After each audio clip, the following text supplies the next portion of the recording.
You are watching the mighty Be In Sports, joining up the world from our international broadcast centre here in Qatar. Live now on Facebook and Twitter. If you've found us through that formula, let your mates know where we are. I'm Richard Keys. I'm Andy Gray. Breaking the draw for the semi-finals of the Champions League has been made.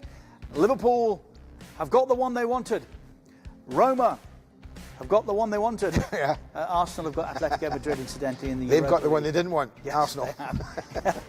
The Munchen, incidentally, have announced their new manager today, Niko Kovac, who used to play for them.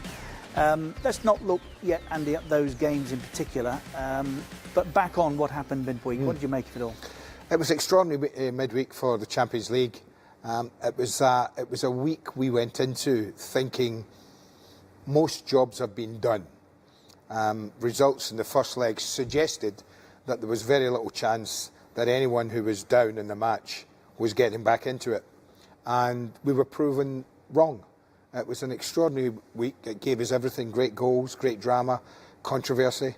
It was sendings off.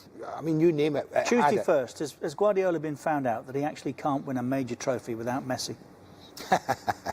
No, he hasn't been found out, Richard. I think that, listen, Liverpool did a number on them. But many people thought they could. I was one of them. I felt they had the tools to win a cup tie. A two-legged cup tie against them, and that's the way it proved. Certain decisions went their way. Not a lot went for Pep Guardiola with refereeing decisions. There could have been an offside in Salah's first goal at Anfield. They should certainly have been 2-0 up at half-time at the Etihad, and that might have been a whole lot different. But these things that go against you, if you've got Messi, things that go against you, and he normally gets you out of trouble. But even they didn't get themselves out of trouble. And did Michael Oliver get it right Wednesday night, so deep into stoppage time, to deny Juve really what they deserved, which was another 30 minutes? I thought it was a really soft penalty. I really did. I wouldn't sit here and say it was a definite penalty. Neither would I sit here and say it wasn't a penalty. I just felt it was a massive call at that time in a football match.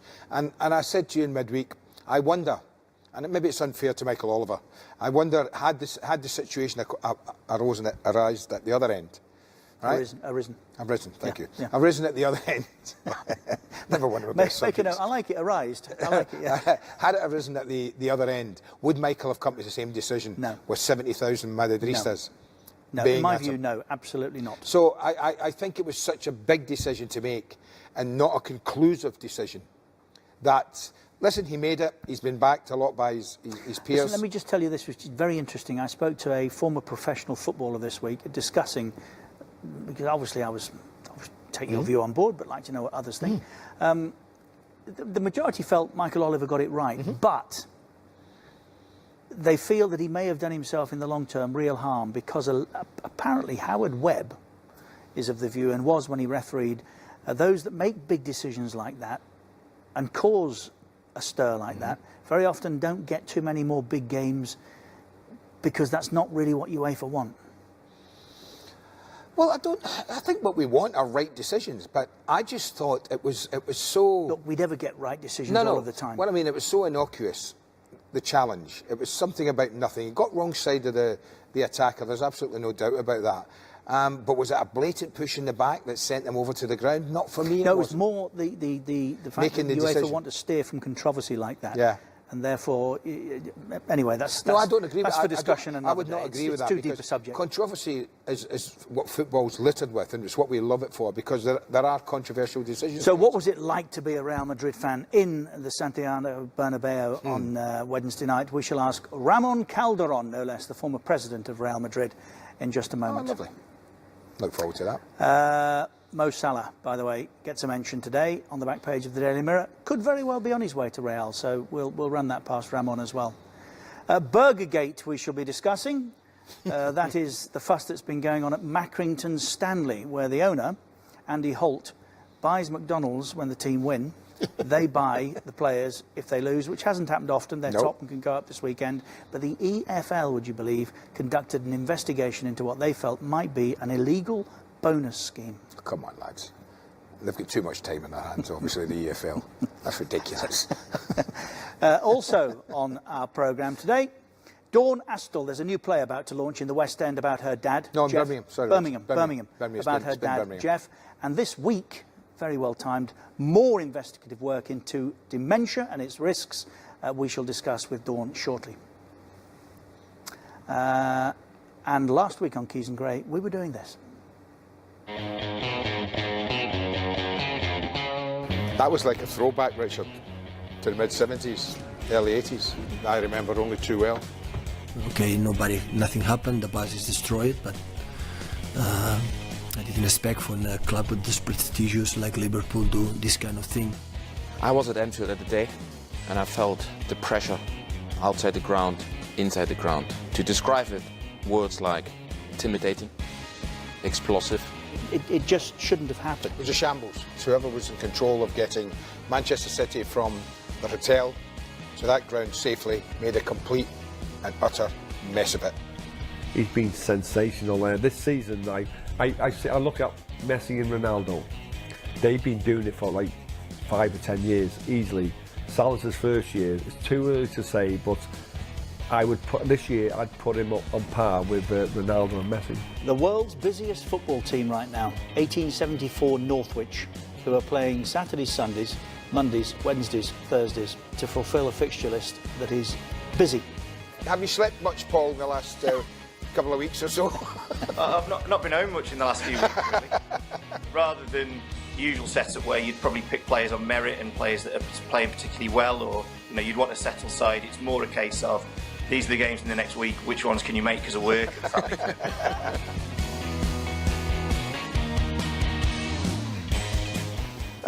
In the interests of staying abreast, some of the stories that we have brought you, not least that at 1874 Northwich. Three games this week. Paul Bowyer, their boss we spoke to last. 3 games this week.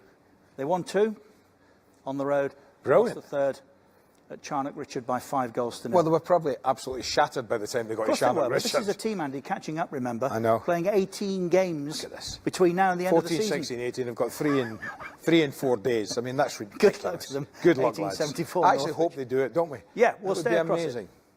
We will stay across it and probably talk to Paul again before the end of the season as well. Safe standing, we've discussed often.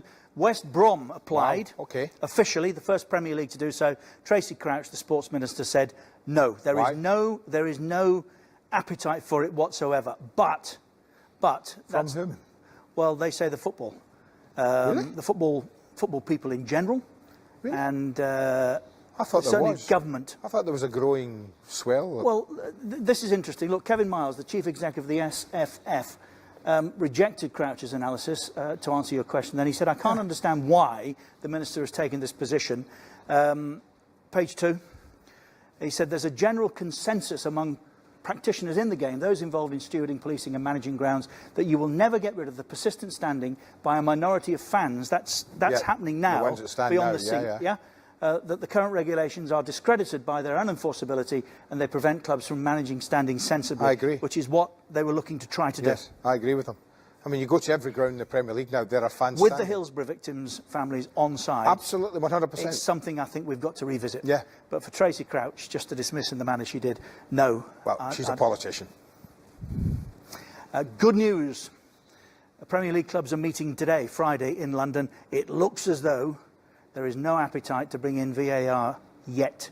They'll put it off for another season. Good. That's a very good decision, Couldn't I agree think, more. for Premier League. Very good decision. Also, Premier League today will discuss the story we Yes. have been talking about here on Keys and Gray for the past 6 weeks or so, the relationship between Jorge Mendes and Wolverhampton Wanderers. EFL cleared it. Premier League want to take another look at it. What do you think? I think there's an issue. Les Reed, that is, who's been running Southampton the past 5-6 years, director of football. He's the man, Andy, that's found all the nuggets that Liverpool subsequently signed. If that's the case, he should take responsibility for this year as well. Well, I But was the just Premier about to say League that. are looking to try to install him as their first technical director. I don't know what that means or what he would do or why they need one, but anyway, I that's think what they're Les doing. might just have got lucky. I think, like, where Manchester United, we talk about the class of 92, that was Leslie's class of 92. Cannot understand that. If you're a professional footballer today and you want to play football in the Premier League, I've said it many times, I think you get in your car, if you're lucky, well, your Rolls Royce probably, and you drive to your intended destination. For agents to be taking 200 million out of the game to make that happen. That's a business on its own. Staggering. That's a business on its It's own. something else the Premier League are discussing, not before time. Big game this weekend, your boys? Well, by the way, not before time. Dave King, the Rangers chairman, has said we need to spend money. Ali McCoist, in response, who of course has managed Rangers, record goal scorer, says, yeah, you're right, and we need 4 minimum. Minimum. To even mount a challenge. Yeah, I think we need about 6 real quality players to carry on. And I have to say, in Graham Murty's defence, he's done a brilliant job this season. Then make it permanent. I would not. I think there are a lot of Ibrox fans, Rangers fans now, who would go along with that. Maybe not when he was appointed, not a big enough name that some were saying, but I think he's done a terrific job. Mikhailichenko is a big name, but he's not going to get it. He's not getting it. No. He played well for Rangers, though. This Andy, is fascinating. Seismologists can follow the Argentinian footballer's success at Barcelona and that of his club by measuring the vibrations as his supporters leap in celebration. They are... Wow. It is extraordinary. This was the match against Barcelona in 2015. Look at the jump. Small, well, I say small vibrations. Look. This is your General Hurly-Burly. This is Messi scoring goals. Wow. It's great, So if Suarez scores, it's not as big as that? No, not as big as that. That's ridiculous. That is ridiculous. It's great, isn't it? Look at the concert. Nobody in a concert. If you're a seismologist and you've got no other point of contact in the world, at least you know when Messi's scoring goals. Yeah. The stadium rocks. Well and truly. Fixtures this weekend. All of these games live, of course, on our beIN Sports channels. Paul Robinson will be with us this weekend. City cannot win the title. No. Even if they win at Tottenham Hotspur. But join us on beIN Sports 11. We've got 4 games Saturday, back to back. And all the goals, of course, live as they go in. Right, when we come back... Really? 97 minutes? And he was a victim of it as well. Ramon Calderon, the former president of Real Madrid, joins us to discuss.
By the way, have a look at this. It's extraordinary how football is growing in China. This is Guangzhou. All of this. That's a holiday resort. Is not a holiday resort. It's a football academy. Wow. 50 full-size pitches for the boys. 2,500 players. Look at it. They've got 24 coaches from Real Madrid. Oh, guess where the next pool of talent's coming from Real Madrid. It's staggering. 130 million, Andy, to give these boys a chance to go and play on the big stage. I mean, and listen, make no mistake, there will be young kids there now, will be in the food chain, for want of a better description, of the football food chain.